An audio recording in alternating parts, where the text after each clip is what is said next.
On November 29, 1633, the little company of the Daughters of Charity of St. Vincent de Paul was founded by St. Vincent de Paul and St. Louis de Marillac. Providence has brought them together to see the misery of their time. The Daughters of Charity of St. Vincent de Paul is a society of apostolic life, living a non-cloistered life of consecration, not confined in walled convents, but rather among the poor, immersed in service. The Charity of Jesus Crucified urges them to meet God in everyday experiences.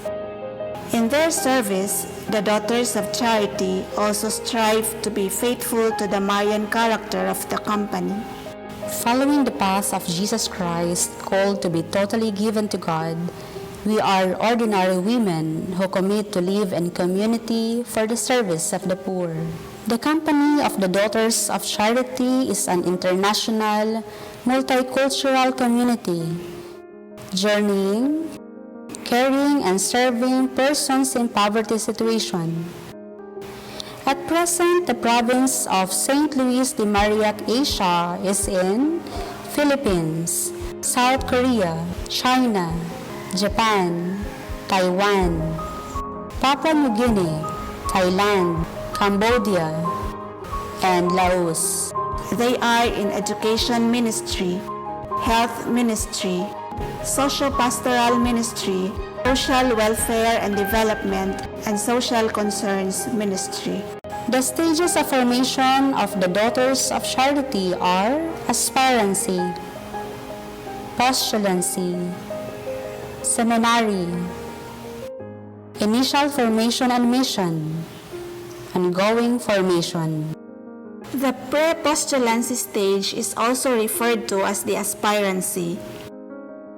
It is a come and see period where the candidate takes a closer look at herself and the life and mission of the Daughters of Charity for a deeper discernment and confirmation of her vocation, to develop her capacity for personal and interpersonal relationships, to deepen her knowledge of the Christian faith and her relationship with God and Mary, to discover affinity between her personal charism and the Vincentian charism. This stage of formation lasts for about 6 months and allows the candidate a period of transition that is lived in common with other candidates as she seeks for further discernment on her vocation. Towards the end of this period, the candidate makes a discernment retreat and writes a letter of application to proceed to the next stage of formation, the postulancy.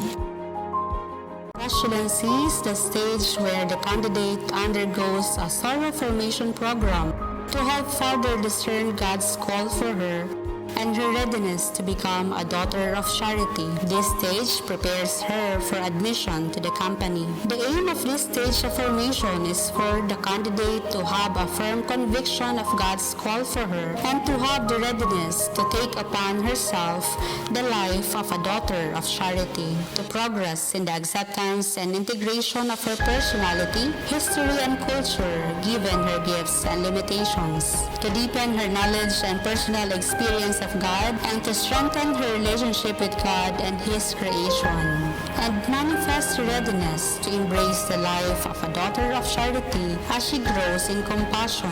Postulancy formation is given a minimum of 1 year. Extension may be requested or recommended depending upon the need of the candidate. The seminary is the stage of formation where the candidate is admitted to the company of the Daughters of Charity. She goes through an intensive formation to deepen her relationship with God and grow in her Vincentian identity. Continuing discernment is made to seek confirmation of her vocation as she lives the life of a Daughter of Charity. Initial formation and mission is directed towards strengthening our Vincentian identity as young sisters.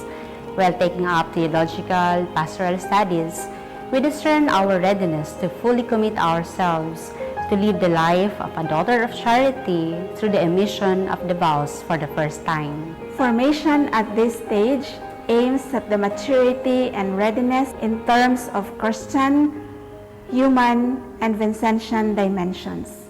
This final and longest stage of initial formation has 3 phases that extends for 3 to 5 years. Phase 1 is 1 year on mission in the local community after the seminary formation. Phase 2 is a 2-year theological and pastoral studies and insertion in the local apostolate of the community where the young sisters belong.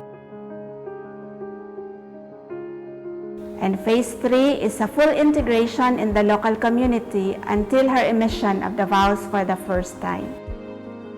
The Daughters of Charity is totally given to God, animated first of all by the love of God and nourished by personal and communal prayer, who commit to live in community where love, joy, growth, refreshment, and peace for the service of the poor are experienced together.